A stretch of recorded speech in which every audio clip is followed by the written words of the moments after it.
عبد العزيز ميل كستو مريض كان يوروب أفريقيا عابية ولا مد عروتو ذي كتجن غير كودي كتجن قيبت هذي الدين عبيك وضانيك أنا جاي إنكو قيبتين نك قادنا إنكونا oo dalka Soomaaliya ka jira ayaa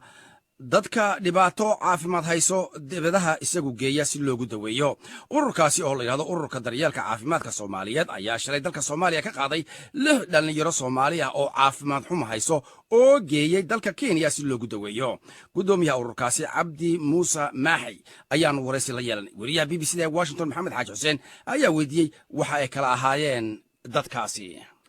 waxay ahaayeen saddex caruur ay ahaayeen waxa ay kala ahaayeen waxaan soo qaadnay laba caruur iyo hal qof oo weyn gabadha weyn waxa la yiraahdaa Shukri waxaan ka soo qaadnay magaalada Hargeysa ee xaafadda Daami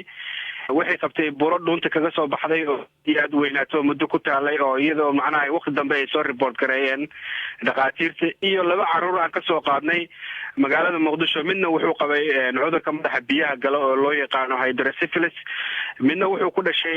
cunuga aan lahayn abdominal wall aan lahayn oo aad iyo aad u dhibaataysnaa calooshiisa banaanka tiila wadnihiisana banaanka Abdi Aziz Mahe is a Somali who fled Mogadishu for the United States when the government collapsed in 1991.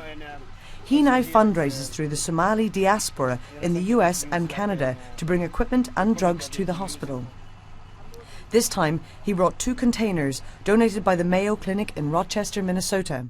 Everything is usable, and is a treasure. Is a treasure to hear. Some of them maybe don't use anymore over there, but it's a treasure to in here.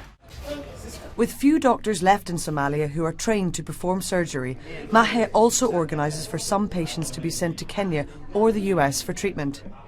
One of the things that I have hard thing is I don't have a donors that help me out to do this, and the donors sometimes they focusing on malaria, they focusing on HIV, but Somalia has, the problem Somalia having is just powerful than HIV, powerful than health, child and maternity problems. You will see child who have hydrocephalus. Majority, in 10 of women that will give birth, 1 or 2 will have a child who has hydrocephalus. They will have spina bifida. They will have tumors. They will have a liver problem. We don't even have one machine who has a dialysis in one hospital. We don't have anything like an MRI or anything like that.